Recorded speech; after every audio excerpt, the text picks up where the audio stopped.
전쟁도 불사할 만큼 석유 확보에 치열한 강대국들. 세계 6위의 소비국인 한국에게도 석유는 곧 생존이다. 미처 우리가 주목하지 못하고 있던 사이 한국 석유 회사의 획을 그은 사건이 베트남에서 이루어지고 있었다.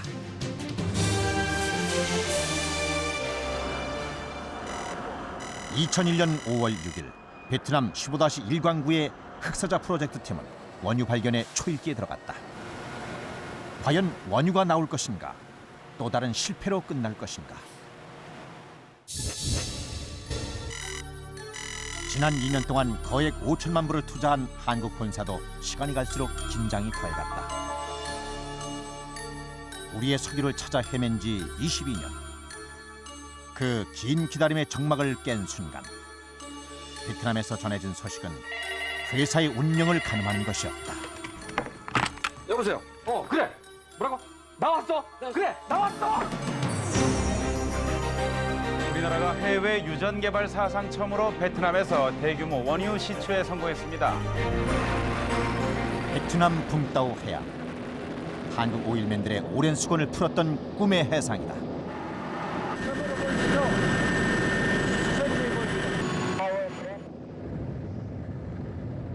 그것은 우리 기술로 이루어낸 한국 최초의 원유 발견이었다. 부장님, 오일 났습니다. 이렇게 됐죠.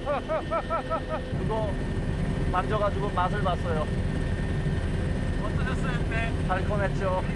드디어 땅속에 있는 거대한 괴물을 잡았다. 드디어 잡았다. 베트남 해상 75마일. 고립무원의 섬과 같은 시추선에서 지난 2년간 쉴 틈 없이 진행된 해상석유 탐사 작전.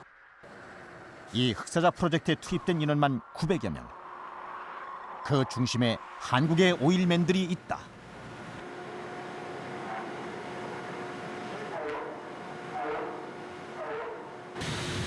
그 가운데서도 우리의 관심을 베트남에, 특히 15-1 광구에 주목하게 만든 사람이 있다. 한국 오일맨 1세대 김성훈 소장이 바로 그 주역이다.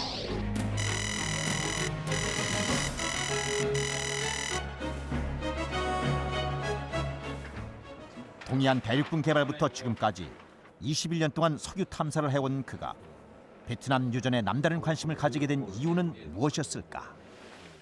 저희가 이제 진출한 게 90년대, 91년도인데 그때만 해도 이제 미국 기업이 안 들어오니까 상대적으로 이제 그 유망한 광구들이 많이 남아 있었습니다. 베트남에 탐사가 전혀 안 된 그런 처녀 광구들이 많이 남아 있었죠. 그래서 저희가 이제 진출을 꼭 해야겠다.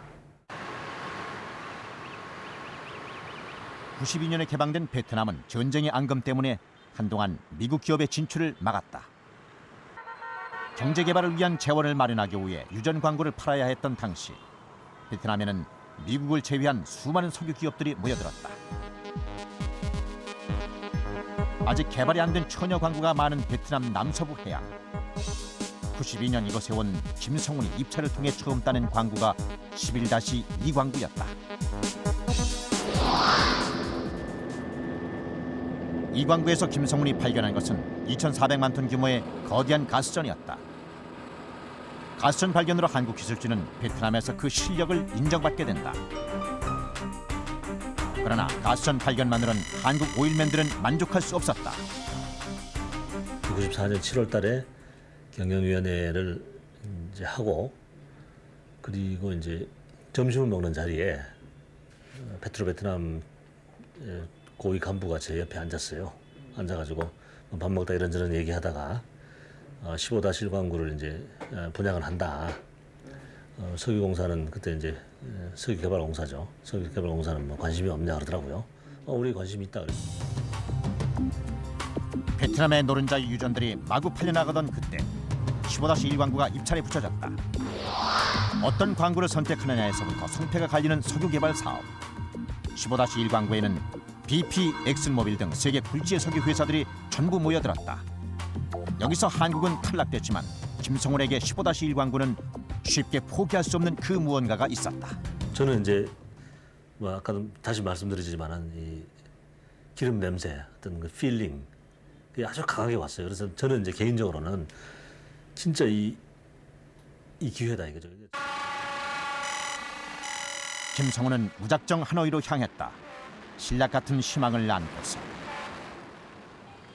아직 15-1광구 낙찰자를 선정하기까지는 베트남 수상에 최종 사인이 남았다는 소식을 접한 것이다. 수상을 만나기 위한 끈질긴 노력은 석유 담당 수상 비서관의 마음을 돌려놨다. 마침내 한국은 15-1광구에 대한 입찰의 기회를 다시 따낸 것이다. 그리고 1년 뒤 베트남 대사관을 통해 김성훈에게 날아든 긴급 서신. 내용은 뜻밖이었다. 낙찰자로 유력한 회사는 한국이 아닌 프랑스 지오페트롤사였다. 비밀 문서에 의하면 지오페트롤은 베트남 정부 고위층을 상대로 강력한 로비를 한 것으로 알려졌다. 김성훈은 그 즉시 베트남 석유 담당자를 만났다. 그는 지오페트롤이 유전 개발보다는 비싼 값의 광고를 되파는 중개업체라는 점을 알리고자 노력했다. 그 결과 이 수장님 돌아오니까 가서 그대로 다 이제 그 신용조사한 자료 요약해가지고 다 보고를 했어요. 해가지고 번복을 시켜버렸어요. 그래서 지오페트롤에 주는 거는 부당하니까 이제 이런 그 회사 규모라든지 기술력, 자본금 같은 걸 재검토해서 다시 선정해라 이렇게 해서 보내버렸어요. 그동안 쌓아놓은 인맥과 뭐 하여튼 이걸 동원해가지고 저희가 이제 사실 붙여놓은 거예요. 4개월 뒤 이제는 한국이 낙찰될 거라고 자신하고 있던 김성훈에게 예상 밖의 소식이 전해졌다. 베트남 정부가 유력한 낙찰자로 다시 꼽은 회사는 미국의 메이저 석유 기업 코노코사였다. 세 번째 닥친 위기였다. 저로서는 이제 사실 황당한 거죠. 이제 그 앞에도 얘기한 대로 두 분이나 떨어진 거를 참 억지로 해가지고 겨우 이제 붙여가지고 왔는데 뭐 코노코사하고 지오페트롤에다가 공동으로 낙찰을 시켜라 이렇게 지금 결정이 돼 있다 그러더라고요. 이대로 물러설 수는 없었다. 김성훈은 다시 미국 코노코 담당자를 만났다. 당시 코노코사는 베트남 실정이 어두웠고 그런 코노코사를 15-1광구의 공동 입찰자로 끼워준 것이 바로 한국이었다. 한국을 제외시키고 코노코 단독으로 낙찰받는 것은 도리에 어긋나는 것임을 강조했다. 마침내 15-1광구의 최종 낙찰자로 한국과 미국이 선정됐다. 입찰이 시작된 지 3년 만의 일이다. 거듭된 탈락에도 불구하고 황금 광구가 될 거라는 김성훈의 확신이 낳은 결과였다. 내가 보기에는 무시무시하게 좋은 광고다 이거지. 실수만 안 하면은 석유 찾을 거니까 좀 열심히 하면은 참 소원성취할 거다. 그러나 위기는 거기서 끝나지 않았다. 전대미문의 국가위기 IMF 15-1광구의 입찰 사인을 하려면 계약금으로 당장 1,500만 불의 돈이 있어야 하는데 환율은 2배 이상 치솟고 외환 보유고는 바닥이란 상태였다. 국영기업이었던 한국석유공사도 엄청난 소용돌이 속에 있었다. 20% 인원 감축, 40%의 예산 감축 뿐만이 아니다. 돈을 벌어들이는 유전까지 팔아야 할 만큼 회사 운영이 절박했다.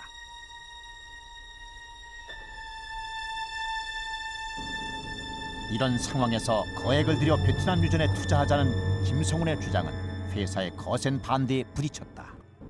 나도 사실 굉장히 고민했어요. 이제 100% 보장은 못 하거든요.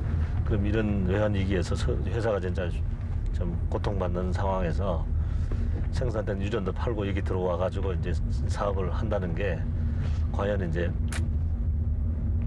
나중에 잘못되면은 이제 내가 다 뒤집어 쓰는 게 아니냐 하는 고민도 많이 했죠. 김성훈, 그는 오일맨이다. 오일맨의 꿈은 자신이 개발한 유전을 갖는 것이다. 그렇기 때문에 이대로 15-1광구를 포기할 수 없었다. 그의 탐사 기술은 국내 대륙병에서부터 37번의 실패를 거듭하며 어렵게 익힌 기술이었다. 그렇지만 자신의 기술로 유전 개발에 성공한 적이 한 번도 없었다. 그는 유전 개발을 위해 지난 20년간 해외에서 온갖 서름을 겪어야 했다. 회사는 최악의 상태였지만 석유를 개발한 경험이 전무한 김성훈에게는 지난날의 한을 풀 수 있는 절호의 기회였다. 한국에서는 그렇게 적지 않은 기업이지만은 세계 무대에 보면은 지금 저희가 한 7, 80위 정도 되거든요. 석유회사 중에. 마이너리티 회사에서는 기회 잡는 게 무엇보다 중요하다고요, 사실은. 기회 자체가 잡기가 힘들어요. 그 새로 바뀐 경영진한테 다시 얘기를 했죠. 이거는 좋습니다. 참 놓치면은 땅을 치고 후회할 날이 올 거다. 그렇게 했더니 하여튼 제 말을 믿었는지 고를 했어요. 자금이 없어 계약 체계를 독촉하는 베트남 관리를 피해 다니며 환율이 안정되길 기다리길 1년여. 98년 9월 마침내 한국석유공사는 15-1 광구의 개발권을 따냈다. 집요한 김성훈의 도전이 베트남의 한국 원유의 씨를 뿌린 것이다. 98년 11월 마침내 시작된 운명의 석유 탐사 작전. 시추점을 찾아야 하는 막중한 책임을 맡은 곽정일. 20년 동안 줄곧 석유 탐사를 해온 그는 베트남 15-1 광구의 모든 것을 걸었다.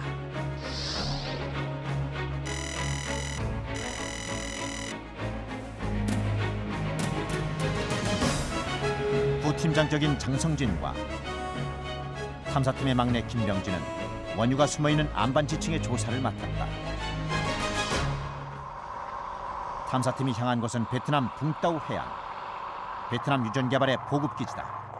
지난 10년간 수많은 석유 회사들이 이곳에 부푼 꿈을 안고 와서 탐사에 나섰지만 유전을 발견한 기업은 단 한 군데도 없었다. 제주도 2배 크기의 15-1 광구. 이 넓은 지역에서 36인치의 점을 찍어 석유를 찾아내야 한다.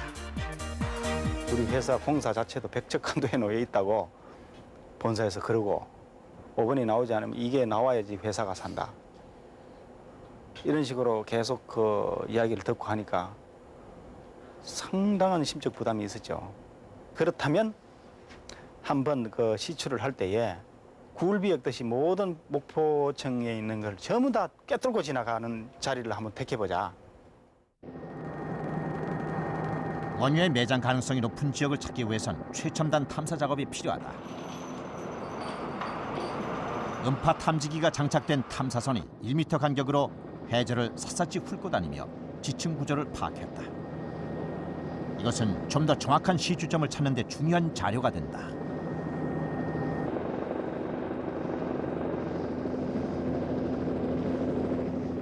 (40여일간) 진행된 탐사 작업으로 마침내 모습을 드러낸 15-1 광구의 지층 구조다.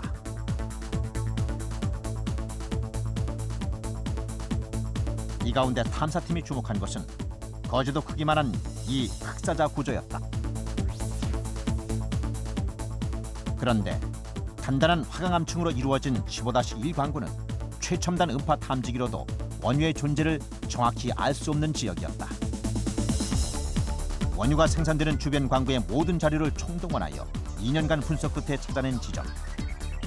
우리 탐사팀이 선택한 것은 흑사자 구조의 정중앙이었다. 최종 목표 지점을 선택하려는 순간 탐사팀에게 충격적인 사실이 보고됐다. 20년 전 15-1 광구를 탐사했던 빅파렌 문서 자료. 독일의 석유 회사인 데미넥스사는 우리처럼 15-1 광구에서 흑사자 구조에 주목했고 2977m까지 파들어갔지만 그들이 발견한 것은 석유가 아니었다. 그 옛날 데이터를 보니까 영 아니더라고요. 그게 아무리 봐도 무리예요. 그거 어떡합니까? 이미 우리가 돈을 투자해가지고 시추를 하기로 한 가장 유망한 구조라고 생각을 했는데 그 옛날 데이터를 자세히 다시 뒤져보니 그게 무리인 거예요. 아이쿠 이거 또 야단났구나. 여기에서 물이라면 희망이 없다. 진짜 희망이 없었어요. 베트남 유전에 관한 모든 탐사 보고서가 있는 자료 보관소. 독일이 시추 작업을 통해 남긴 20년 전 자료도 이 구석 어딘가에 남아 있을 것이다.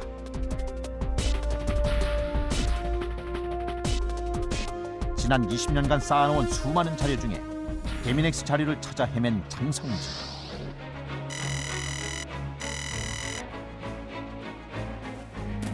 물일 가능성이 있는지 아니면 올 가능성이 높은지 그걸 직접 확인해야만이 저희가 그 시추를 결정할 수 있겠더라고요. 이런 중요한 순간에 남이 해놓은 그런 간접 서류만 가지고는 도저히 안 되겠다. 20년 전 자리를 찾는 데는 꼬박 일주일. 마침내 장성진은 시추에 실패한 데미넥스가 철수하면서 버리고 간 돌조각을 발견했다. 흑사자에는 물이 아니라 원유가 있을 수도 있다는 신략 같은 희망이 보였다.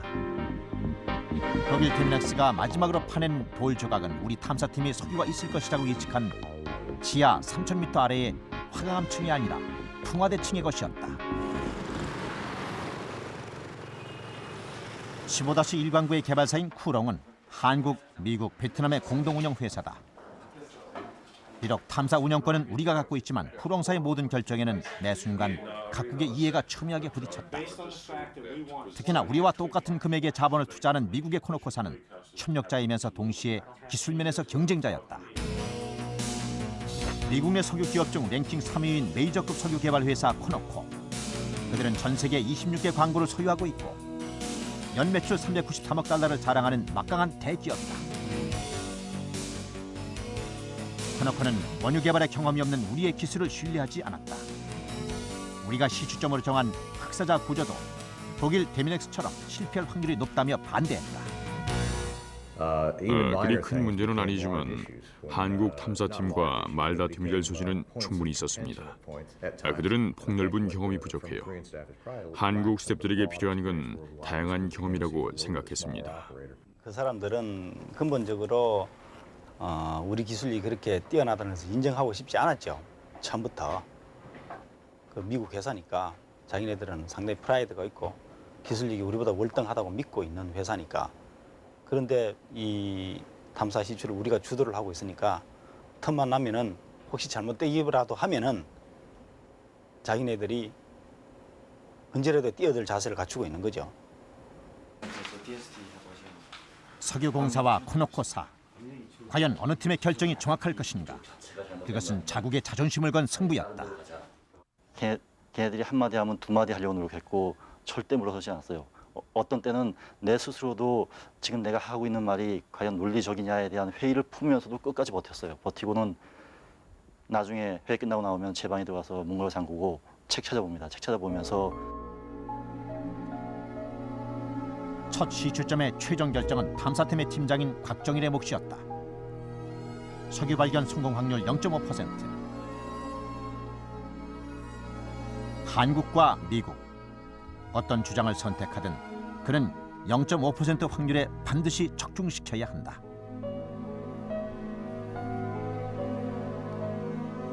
무리일 수도 있다는 위험을 감수하고서라도 우리 기술진의 확신대로 밀고 갈 것인가? 아니면 미국의 주장대로 다른 구조를 선택할 것인가?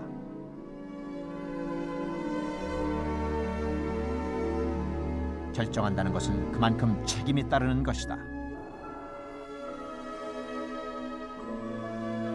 곽정일은 지금처럼 홀로 시추점을 정해야 하는 똑같은 경험을 한 적이 있었다. IMF 직전인 97년 초, 그는 알제리 브라레 광구의 탐사팀장이었다. 당시 알제리는 우리가 처음 개발에 나선 육상 탐사지였다. 예전 중인 알제리는 곳곳에 위험이 도사리고 있었다. 게다가 반군들의 주요 공격 목표는 알제리의 경제 기반인 유전지대와 그 개발에 참여하는 오일맨들이었다.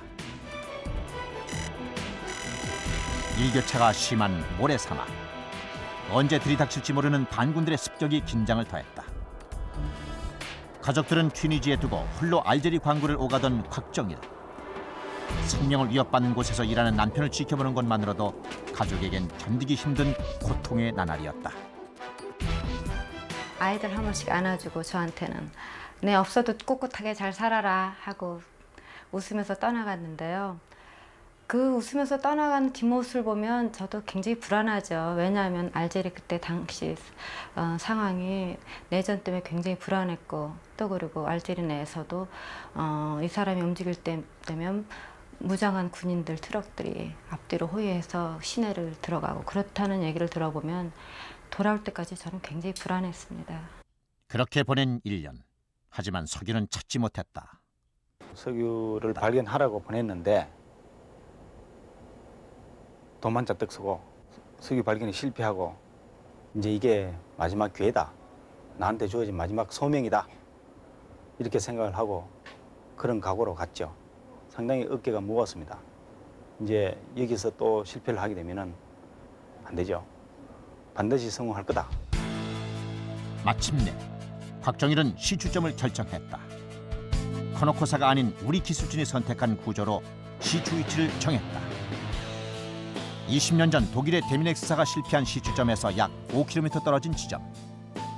우리 팀의 자료 분석을 믿고 추진해보기로 한 것이다.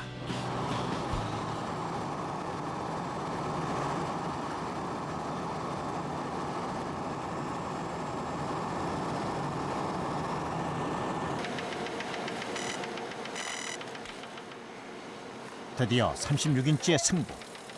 첫 시추 작업이 시작됐다. 36인치의 시추공으로 지하에 석유가 있는지 직접 확인하는 작업이다. 탄계공을 뚫는 데 드는 비용은 약 120억 원. 3,000m 이상 지하 목표층까지는 30일에서 40일이 걸린다. 하루 3억 원가량 드는 시추 비용을 줄이기 위해선 최대한 시간을 줄여야 한다. 석유가 나올 때까지 24시간 쉬지 않고 가동되는 시추선. 시추공이 들어가는 그 순간부터 80여 명의 시추선 사람들은 쉴 틈이 없다. 특히 탐사팀 장성진의 임무는 막중했다. 지하에서 퍼올린 수많은 돌 조각을 통해 매시간 석유의 흔적을 추적해야 한다. 만져보고 냄새를 맡아보고 단 한 개라도 잘못 보면 그것은 결과를 엄청나게 뒤바꾸는 일이다. 그는 시간마다 늘어가는 수많은 돌 조각으로부터 눈을 뗄 수가 없다. 언제 석유가 그 모습을 드러낼지 모르는 일이다. 안 피곤하죠. 잠을 잤는지 안 잤는지 모를 정도면 잠이 안 옵니다. 그런 때는. 잠이 거의 오지를 않고 조금만 더 가면은 뭐가 나올 것이다. 조금만 더 가면 뭐가 나올 것이다 하면서 저 고3 수험생의 심정이 있지 않습니까? 수험생이 이제 시험을 다 치고는 몇 점 나올까 기다리는 그 심정, 그거하고 비슷하다고 보시면 맞으실 겁니다.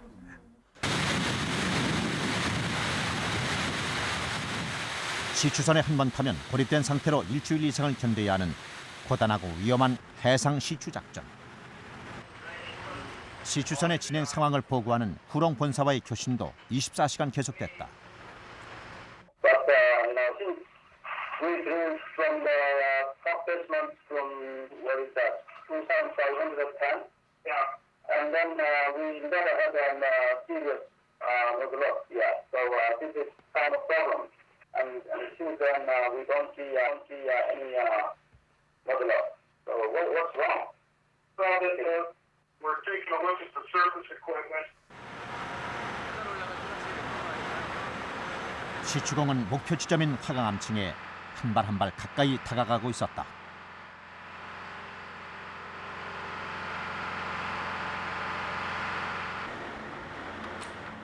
시추 35일째.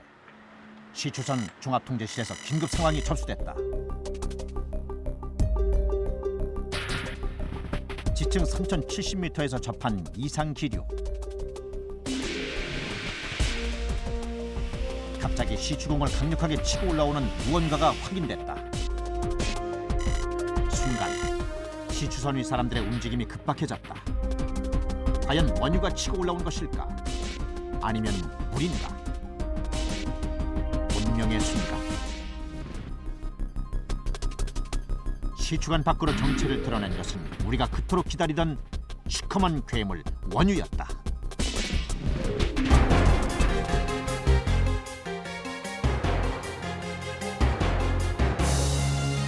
이역만리 베트남 해상에서 40여 일의 사투 끝에 얻어낸 대성공이었다.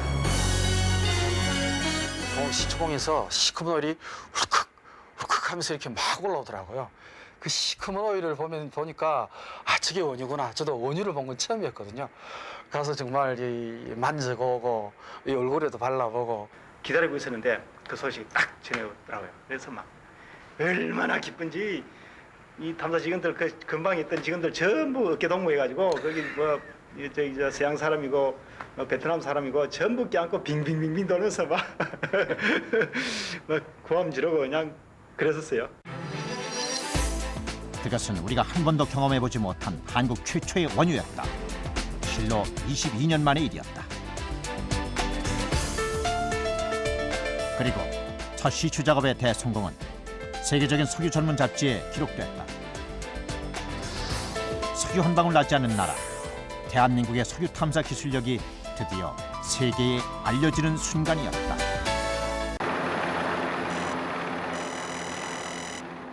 (2001년 3월)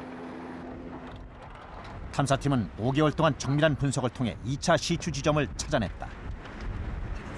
성공을 기대하는 행진은 탐사팀의 장성진에서 김병준으로 이어졌다. 김병준은 시추선을 처음 타는 탐사팀의 막내였다.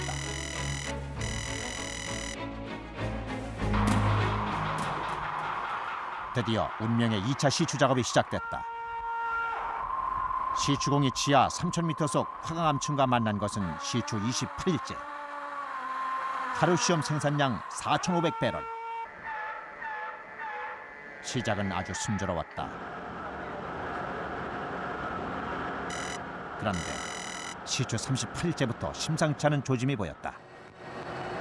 처음에 보였던 양만큼 유지를 해야 하는데 시험 생산량이 하루 1,600배럴로 뚝 떨어지고 있었다. 당연히 좋은 결과를 보여줄 거라고 생각하고 실시했던 테스트에서 엉뚱한 결과를 보여줬으니까 처음에는 당혹했죠. 이게 그래서 가장 먼저 든 거는 우선 테스트를 의심한 거예요. 이대로 계속된다면 생산성을 가늠하는 2차 시추공은 실패하는 것이다. 화강암층에 깨진 공간을 메우고 있는 원유. 수많은 돌 조각은 그 공간을 채운 원유의 흔적을 추적하는 단서가 된다. 그런데 아무리 다시 봐도 그것은 돌 조각에 불과했다. 시간이 흐를수록 상황은 점점 더 나빠져만 갔다.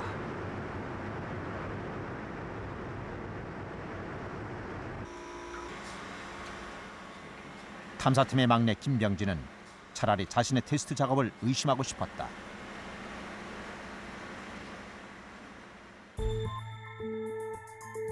이 모든 것이 경험 부족에서 오는 자신의 잘못인 것 같아 그는 더욱더 초조했다.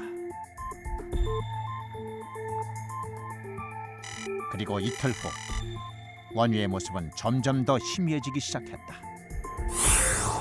시험 생산량도 400배럴로 뚝 떨어졌다. 도무지 원인을 알 수가 없었다. 속이 타는 건 쿠렁 본사도 마찬가지였다. DJ, did you check the cuttings carefully? Yes, already I checked cutting, but there are no oil show. I'm sure there are no oil show. Our whole angle, this being a vertical well, maybe we're not optimizing our fracture intersection. I just keep my fingers crossed. 처음에 4,500바렐씩 나오다가 일산 툭 떨어지더니 1,500까지 떨어지더니 세 번째 열 때는 400바렐인가까지 떨어져 버리는 거예요. 그러니 이게 이런 경우가 있을 수가 없거든요, 사실은. 시추 41일째가 되면서 1차 시추에서 탐사팀을 흥분시켰던 원유란 놈은 흔적도 없이 자취를 감췄다.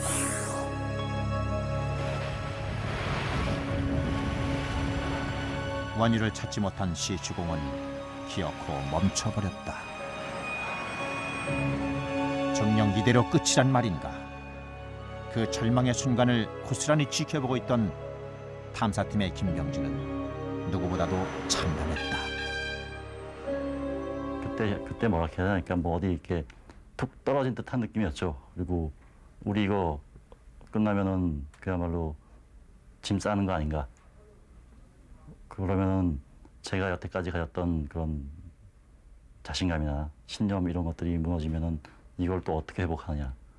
뭐 그런 절망감이 들었었죠. 석유 냄새를 확신했던 본사의 김성원도 절망스럽긴 마찬가지였다.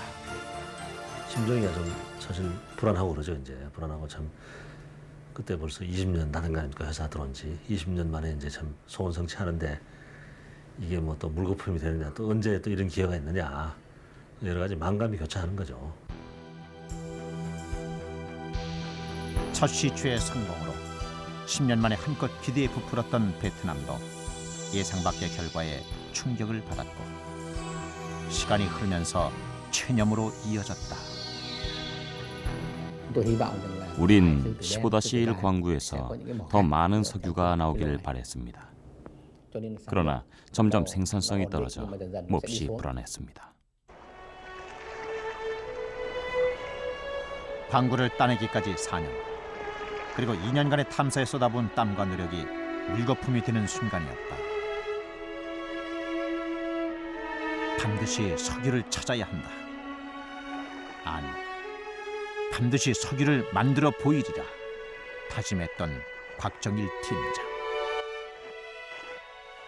20년 가까이 하는데 여기서 한 번도 성공을 못하고 하나 찾지 못하면 나중에 아이들한테 아빠 뭐 했어? 물어보면 아빠가 하나도 이뤄놓은 게 없이 설계기술자로서 할 말 없으면 얼마나 창피하겠냐고 거기에 대해서 굉장히 갈등을 느낀다고 그러더라고요. 실패했을 때. 저 광구처럼 우리도 원유의 불꽃을 피우리라 기대했었는데 어떻게 이 만드는 이 발견한 광구인데 허무하게 여기서 이렇게 그런 식으로 무너져 버리면 안 되잖아요. 굉장한 그때 위험 부담이 있었어요. 이거를 그냥은 떠날 수 없다. 확인을 해야 된다. 반드시 해야 된다. 탐사팀은 실패를 받아들일 수가 없었다. 오일맨들의 지난 22년의 한을 풀 수 있는 절호의 기회인데 곽정일, 장성진, 김병진 우리 탐사팀은 최악으로 몰고 간 이 모든 상황을 하나씩 철저히 재검토하기 시작했다. 목표 지점에 도달하기 전에 시추관이 무너진 것은 아닐까. 그리고 일주일 만에 새로운 대안이 나왔다. 수직으로 뚫다가 막힌 부분부터 옆으로 다시 뚫어보자는 것이다. 그러나 경사정은 지층 위에서 누르는 압력이 강해서 무너질 위험 부담이 큰 모험이었다.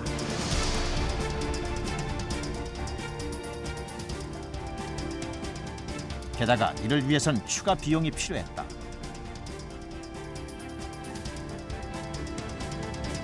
경사정을 뚫기 위해 필요한 비용은 총 600만 불. 매년 그 파트너사들한테 설득을 해가지고 돈을 받는 시스템이에요. 그러니까 올해는 예를 들어서 이거 뚫겠습니다 그러고 받았는데 그걸 다 뚫었는데 안 나와버린 거죠. 그래서 이제 손을 더 벌린 거예요. 우리가 이렇게 뚫었는데 안 나왔는데 여기서 우리가 말 수는 없다. 옆으로 좀 다시 한번 뚫어볼 테니까 그 예산만 더 달라. 추가 예산을 따기 위해선 공동투자자인 코노코의 협조가 절실했다. 최후의 선택 경사정. 그러나 수많은 광구 중에 하나에 불과한 15-1 광구에 더 이상 투자하고 싶지 않다는 코노코를 설득하기란 쉽지 않았다.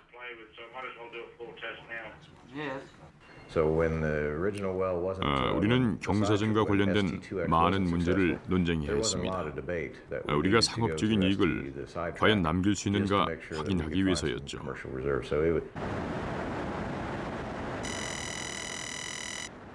시추공이 멈춘 지 일주일 후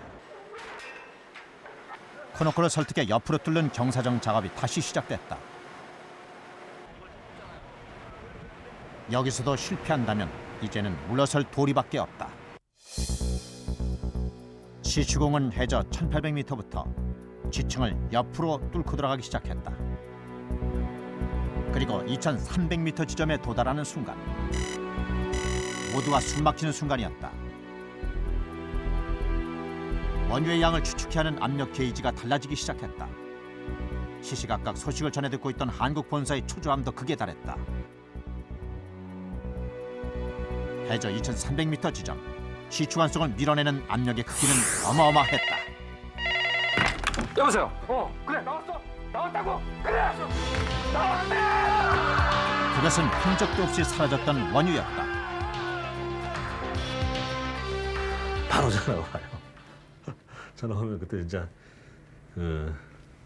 춤을 추고 싶은 거죠. 그래서 오늘 막 박수 치고 이제 그날 저녁에 가서 이제 폭탄주 마시고 하여튼 그때 양주를 하여튼 한 5리터인가 한 4리터인가 먹었어요. 양주. 엄청 먹었어요. 하여튼 밤새도록 술 먹었습니다. 춤추고 뭐 난리 났죠. 이제. 성공한 걸로 확정이 된 거죠. 이제 남은 일은 이걸 얼마나 빨리 생산할 수 있느냐 하는 것이 남은 과제고. 기쁨도 잠시. 시추관을 밀어내는 압력의 세기는 예상보다 훨씬 어마어마했다. 만약 압력을 막아주지 못하면 5분 이내 거대한 시추선이 통째로 날아가 버릴지 모르는 긴급 상황이었다. 1988년 영국의 북해 유전 폭발 사고는 유전을 불바다로 만들고 167명의 목숨을 빼앗았다. 똑같은 위기가 우리에게 닥친 것이다. 비상사태에 돌입한 붕따오 보급기지. 시추선의 위기를 막을 수 있는 것은 이제 보급 담당 김기훈의 몫이었다.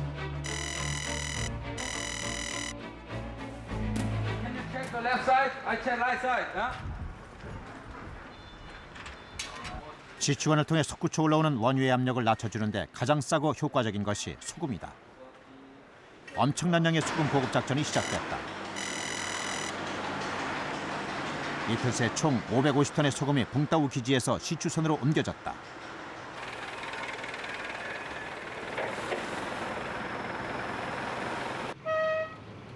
이미 붕따오 전역의 소금은 동이 났다. 그럼에도 필요한 소금은 끝이 없었다.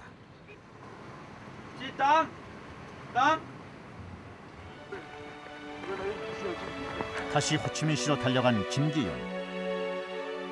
호치민의 소금 공장을 전부 뒤져 또 250톤의 소금을 공급했다. 우리가 너무 큰 것을 발견을 해서 붕따오의 보급기지 역사상 그러한 많은 소금을 공급한 적이 없기 때문에 2박 3일 동안 총 800톤의 엄청난 소금을 삼킨 후 비로소 안정을 되찾은 시추선. 석유 생산을 위한 마지막 2차 시추 작업은 순조롭게 진행되고 있었다.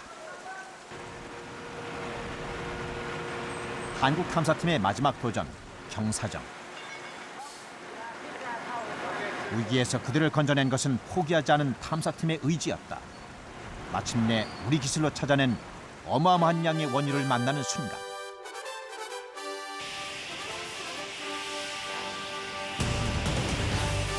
(15-1) 광구의 성공을 알리는 저 마식이 붕따오 해상을 일순 환하게 비추었다.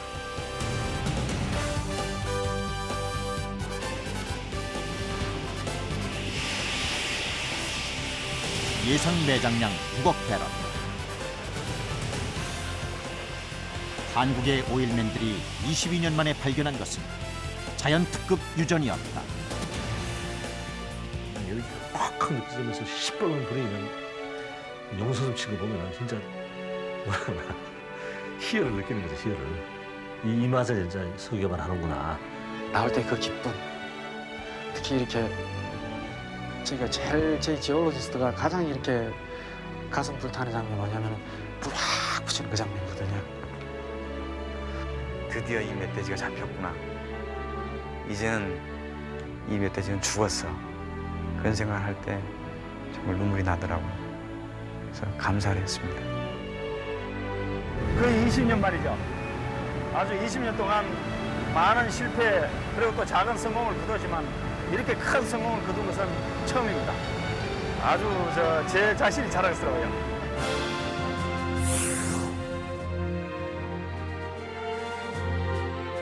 흑사자 프로젝트의 영웅들. 그들이 어렵게 찾아낸 한국 최초의 원유. 그것은 우리의 석유를 찾기 위해 지난 7년간 낯선 베트남 땅에서 흘린 땀과 눈물의 결정체였다.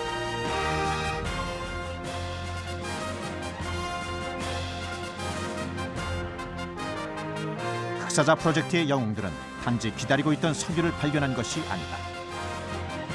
그들은 22년간 온갖 역경을 극복하며 한국 오일맨들의 투혼에 깃든 우리의 석유를 만들어낸 것이다.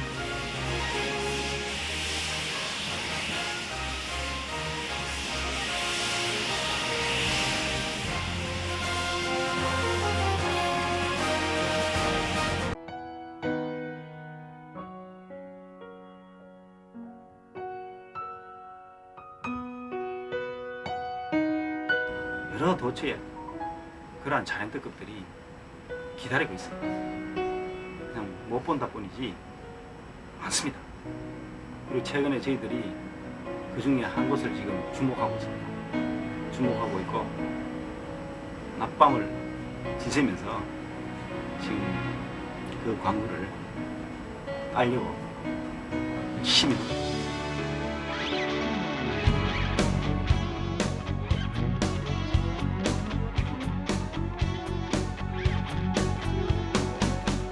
나의 과거는 어두웠지만